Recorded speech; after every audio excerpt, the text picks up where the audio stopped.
Na mtazamaji, karibu sana kwenye taarifa zetu mchana wa leo. Shukran kwa kuzienzi na kuzichagua taarifa zetu. Jina langu ni Fiona Kenga. Kuna mengi tumekuandalia, lakini kwanza tupate vipasho.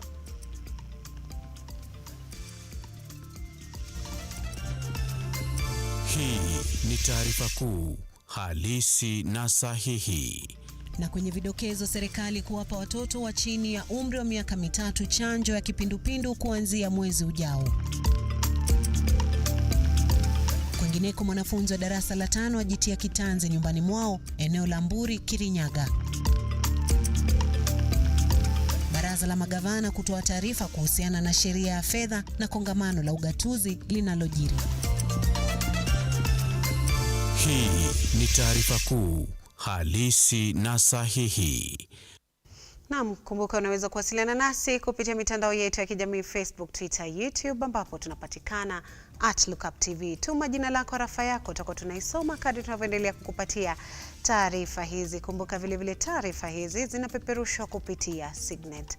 Andamana nasi hadi tamati. Serikali kupitia Wizara ya Afya inatarajiwa kuzindua chanjo dhidi ya ugonjwa wa kipindupindu kwa watoto chini ya umri wa miaka 3 kote nchini kuanzia mwezi ujao. Kulingana na Katibu wa Afya Mary Muthoni, chanjo hiyo ya kumeza itatolewa kuanzia tarehe 3 Agosti kutokana na hofu ya kuzuka kwa ugonjwa huo wa kipindupindu wakati wa mvua ya El Nino inayotarajiwa kuanza Septemba, huku akitoa wito kwa Wakenya kuzingatia usafi wakati wote na kuhakikisha kuwa wananawa mikono kila wakati.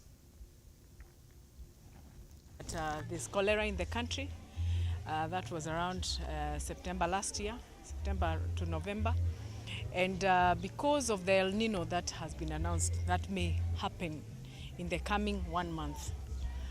In September, you realize it's going to be very wet, and there's going to be probably water that is flowing, and it would be important that we get prepared. And in that line, we are having an oral campaign vaccination that is starting on the 3rd of August to ensure that children who are 1 year and above are protected. We are also encouraging people to keep their households hygiene, high level of hygiene in their households, wash your hands, ensure that the environment is clean, ensure that you're drinking clean water and possibly boiled water, so that we are able to keep away from this kind of diseases. Diseases like TB, whereby being a communicable disease, it is a disease that we can prevent by ensuring that we keep our children away from school if they have signs and symptoms. And it would also be important to note that 11% of TB cases in the country are on children below 15 years. Therefore, it is it's more prevalent with children than even older people. It would be important to note that the country is also moving away from curative and moving to preventive. So we need to be more proactive on areas disease control, so that we are able to keep the masses in a better state. Kwingineko, wabunge kutoka kaunti ya Kakamega wakiwemo wale wa upande wa serikali na wa upinzani wameunga mkono kuwepo kwa majadiliano ya kuleta amani baina ya Rais William RUTO na kinara wa Azimio la Umoja Raila Odinga. Wabunge hawa wanasema wanataka umoja wa taifa, lakini wakawaonya viongozi wenye msimamo mikali kutoka pande hizo mbili dhidi ya kuhujumu majadiliano hayo.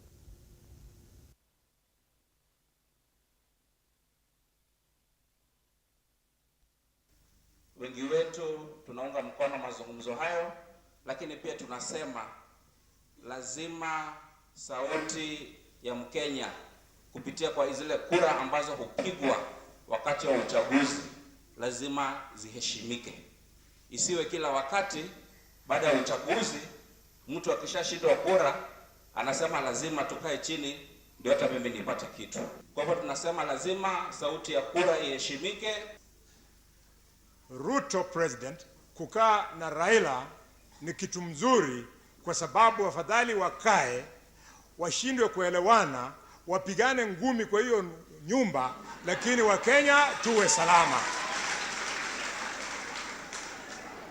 Watoto wetu wasikufe kwa ajili ya sisi wanasiasa. Ninaunga hiyo kitu mkono, na ningependa kuomba ndugu zangu kutoka Mount Kenya. Nimeona jana wamekimbia wakiteta kwamba lazima deputy president awe ndani ya mkutano. Members of parliament from Mount Kenya, you are being premature. Sisi viongozi tusikue hardliners. Sisi wenye tuko karibu na William Ruto na wale wako karibu na Raila Amolo Odinga tusikue hardliners. Wananchi wanaumia. Shikarikario. Ndio sisi tuna support hiyo mazungumzo, na mimi nikiwa mtu wa Azimio nataka kumwambia ya kwamba Raila hakusema anataka nusu mkate. Hiyo tunataka tujue vizuri sana. Si ndio? Yeye anapigania mambo yenyu. Mambo ya nusu mkate mmesikia akisema hapana. Yeye anapigania mambo ya uchumi kwenda chini. Naam, na kwenye taarifa ya tanzia ni kuwa hali ya sintofahamu imewakumba wakazi wa Mburi huko Gishugu, kaunti ya Kirinyaga, baada ya mwanafunzi wa darasa la 5 kujitia kitanzi kwa kutumia kamba nyumbani kwake. Wakazi wa Kirinyaga wameelezea kusikitishwa na visa vingi vya watu kujitoa mhanga ama uhai vinavyoripotiwa kila siku, huku wakiitaka serikali na viongozi wa dini wa eneo hilo kuingilia kati ili kusaidia mapambano dhidi ya ugonjwa au maradhi ya kiakili.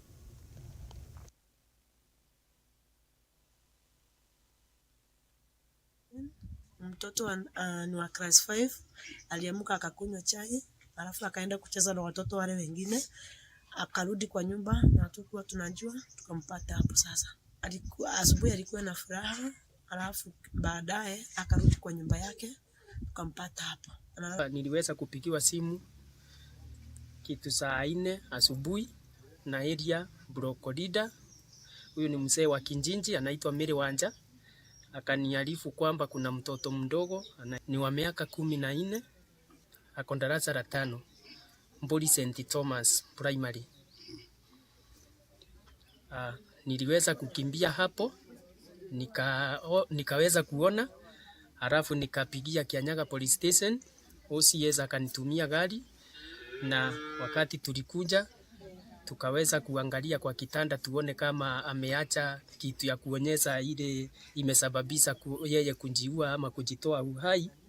Hatukuweza kupata kitu, hatukufanikiwa kupata kitu, na sasa tunauliza wameingilia hii mtindo ya kujinyonga, na tulikuwa tunaona ni watu wazima.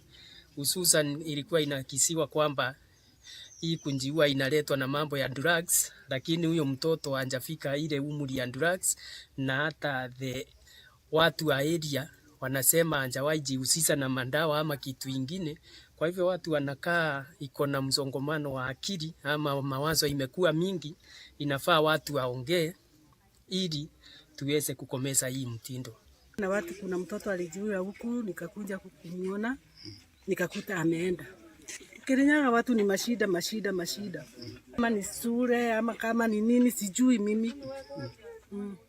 Tu ni vile watoto wanasikia vile wazazi wanafanya, na tayari wakafikiria kufanya hivyo tu. Mkuu wa mawaziri Musalia Mudavadi amesema kuwa Kenya haiko katika mzozo wa kisiasa na hakuna mgogoro unaohitaji uingiliaji kati wowote kimataifa. Musalia amethibitisha kuwa Kenya haijafikia hatua hiyo ambayo inahitaji upatanisho wowote wa kigeni. Aidha, Mudavadi alisema kuwa Rais William Ruto alichaguliwa kidemokrasia na aliapishwa kwa mujibu wa katiba, akiongeza kuwa nchi haina msukosuko katika uongozi. Kenya is not facing an international crisis. You cannot compare what is happening in Sudan to what is in Kenya. Sudan has got a crisis. Kule West Africa there is a crisis. Kenya does not have a crisis. We have a president duly elected, vindicated by the Supreme Court, and Kenya is peaceful. We are not in a crisis. Kwa hivyo wenzetu ikiwa wanataka wazungumze, please be honest to the people of Kenya, because there is no crisis. We may talk, we are allowed to talk, the president has every right to talk, but do not cheat Kenyans that we are in an international crisis. Tumeona hata kule Afrika Kusini, kuna wakati Ramaphosa akiwa rais, walikuwa na mambo yao na Zuma, lakini haukuona ati kuna rais ama anaitishwa rais mwingine aende kule azungumuze kati ya Ramaphosa na Zuma. Ramaphosa amekuwa na mambo yake na yule Malema, hawajaitisha Rais RUTO kwenda kuzungumza kule. Hapa jirani, wakati Magufuli alikuwa, alipambana na upinzani kule mpaka wengine wakatoroka. Hawakuitisha rais kutoka Kenya aende kule. Tulipokuwa na mambo ya kule Uganda, Museveni alikuwa na upinzani wake, yule kijana wa kuimba na hata yule mwingine, lakini hawakuitisha kwamba rais wa Jamhuri ya Kenya aende kuingilia mambo yao. Kwa hivyo sisi tunasema kuzungumza mambo ya uchumi, kuzungumza mambo ya kitaifa, tafadhali ndugu zetu, let us talk as Kenyans, but do not try and internationalize your losses in here. Na mtazamaji, baada ya taarifa hiyo tutakuwa tunachukua mapumziko kidogo, lakini kumbuka unaweza kuwasiliana nasi kupitia mitandao yetu ya kijamii Facebook, Twitter, YouTube, ambapo tunapatikana @Lookuptv. Tuma jina lako, arafa yako, mtazamaji wetu, tutakuwa tunaisoma arafa hiyo kadri tunavyoendelea kukupatia taarifa hizi. Kwa sasa nitakuwa na meza mate kidogo kabla ya kurejea na taarifa zaidi.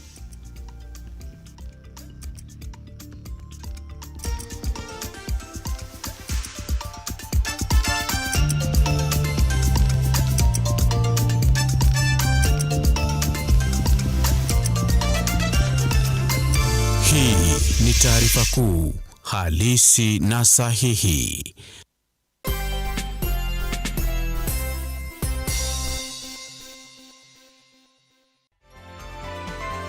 Infinity Industrial Park is one of the largest private industrial parks located along Eastern Bypass, Nairobi, which provides modern infrastructure for smooth operations for industries and business enterprises. Infinity Industrial Park offers world-class amenities and facilities with wide roads, a police station, a power substation, fire station, public transport stage, hospital, and shopping mall. In addition, Infinity Industrial Park also offers CCTV cameras, 24-hour private armed security patrol, sewer, water, fiber optic cable, and 3-phase power connection, added to public utility, canteen, and dining areas. Sail on the golden opportunity to invest in Infinity Industrial Park fully serviced warehouses at a special price of 3,569 Kenyan shillings per square foot. For more inquiries, visit our website infinityindustrialpark.com.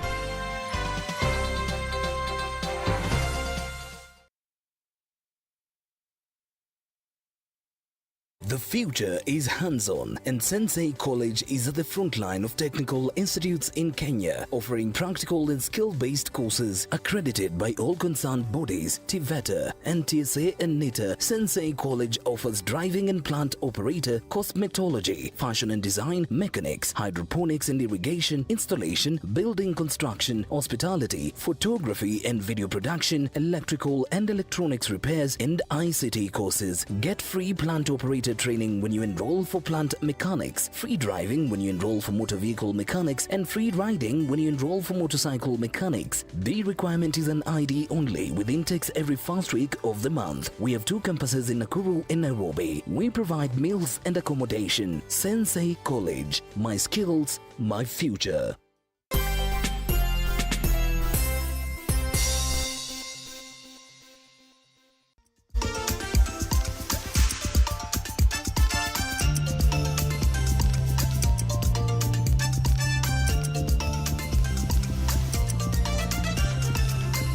Hii ni taarifa kuu halisi na sahihi.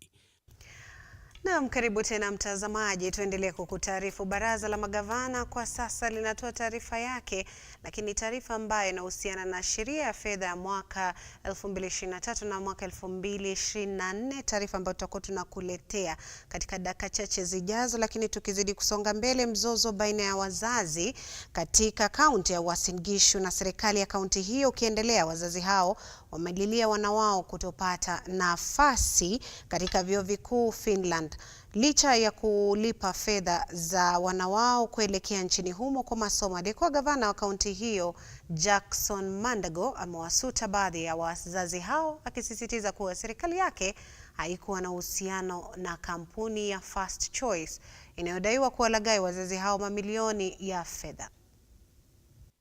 I want you to develop very keen interest, and probably we might need to supply you with a list of students, their names, so that you can go on Facebook. Just a month ago, one of the students who has been anonymous had a very elaborate birthday party in Stockholm. In fact, it's called Happy Birthday the King. One of the child who has been making a lot of noise, and I know the parents, unfortunately, and we know where they started. He's saying, my biggest problem now is that I never imagined I will always be driving to work. Now his biggest problem is he owns now a car. Sasa shida si how to go. Shida sasa ni kuendesha. You need to develop interest how students who you say are suffering are having birthday parties in cruise ship. I have served as a governor for 10 years. I have traveled. I have not even had a chance to be in a cruise ship. I'm only praying that one day I'm also rewarded to go on a cruise ship. If you say I was involved, you must provide evidence. Again, you know, it is a choice of how we want to solve issues. First Choice is a private company. And it had no agreement. Unlike this program, as a county, we never had any understanding with First Choice. Just like any other company can have an event in this county, and they can ask you as a governor or an area MCA or an MP and invite you for a function, you can just attend that function. We cannot, and because we don't have probably a liaison office there, but we work with the universities, we work with the agents who are there. We also have people from this county who are in Finland much, much earlier. The people have lived there for 25 years, 20 years, and we engage a number of them to tell them, please, because we don't have a mechanism of making sure that someone takes care of these children, be available should there be any problem. And so, really, we cannot say here that the children are suffering or they are not suffering. I know there is a planned fact-finding mission by the county government to go to Finland.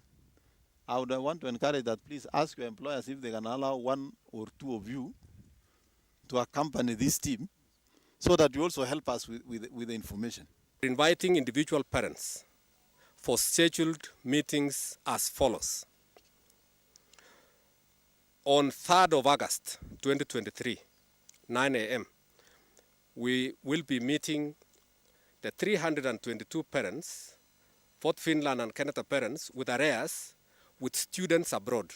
So we'll be meeting them at the municipality hall on 3rd. And this will be by invite. It's only the parents who are involved who will be in the meeting. The second group, we have 48 students, both of them in Finland and Canada parents, with arrears, but with students here in Kenya. So those are those who pay their fees partially, but total fees was paid to the universities. So we'll meet them also on 3rd of August, time 2 p.m. at the municipality hall. Then we have a group of 92 parents whose money has not been remitted to any university. We plan to meet them on 4th of August, next Friday, at 9 a.m. at the municipality hall. Then we have parents with partial payments done, 224 of them. We'll also be meeting them on the 4th of August 2023 at 2 p.m. at the municipality hall.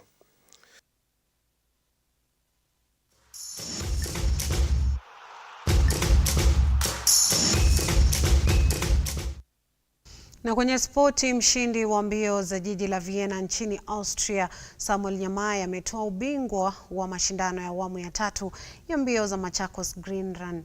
Nyamai aliandikisha muda wa dakika 28.2 katika mbio za kilomita 10, huku Charles Mbatha na Kelvin Kibiot wakimaliza katika nafasi ya 2 na 3 mtawalia. Mbio hizo ziliandaliwa kaunti ya Machakos na zinanuia kushirikisha upanzi wa mechi 500,000 kila mwaka.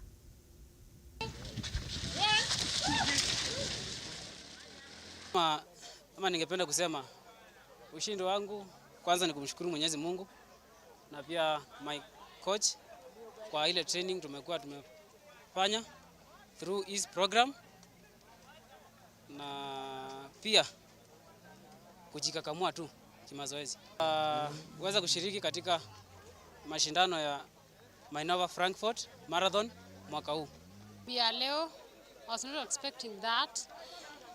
For me, I was sure yes I'll be top 10, but sikuwa sure if nitachukua number 1. Kwa mbio zenye nimezikimbia hapo nyuma, for me I might say ilikuwa kama mwanzo ya to be the best today, because sijakuwa position 1 in any of them. Kwa mshindi wa kilomita 5 Machakos Great Run. Nimekimbia hii ni kama ndio mbio ya pili. Juu ile nyingine nilijaribu hapa Machakos, but sikushinda, but nilienda kutia bidii nyumbani. Nimefurahi sana kuwa mshindi wa 5 kilometers, na kwa matumaini yangu ni nataka niwe mshindi kwa mbio zijazo, juu nimekuwa mshindi kwa 5 kilometers last year Machakos Great Run. Mimi nilikuwa mshindi, nikashiriki tena mchitu one day Tokena University, nikakimbia 10k nikakuwa mshindi, na zile mbio zingine ni hizi za cross countries nimekuwa nikishiriki, naingia position 1 ama 2.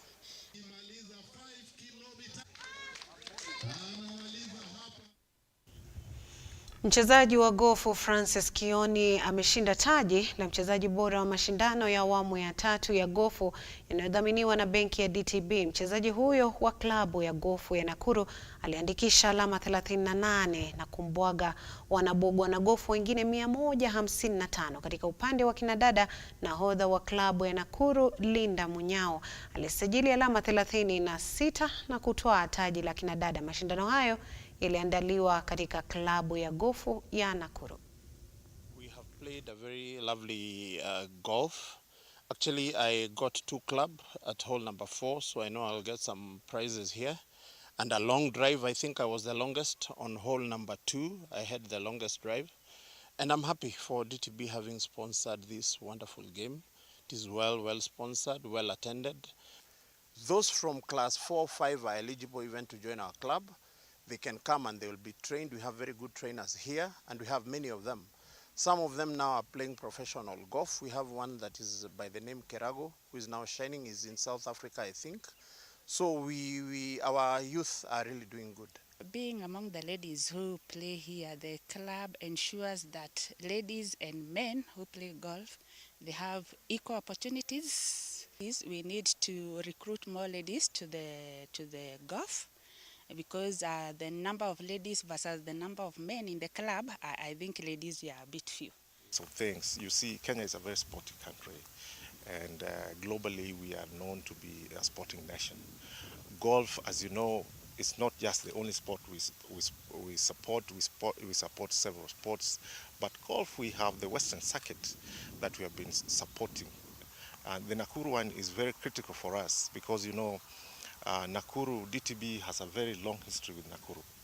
We have been here for several years. I meet people, for example, who were getting support from DTB in the 70s.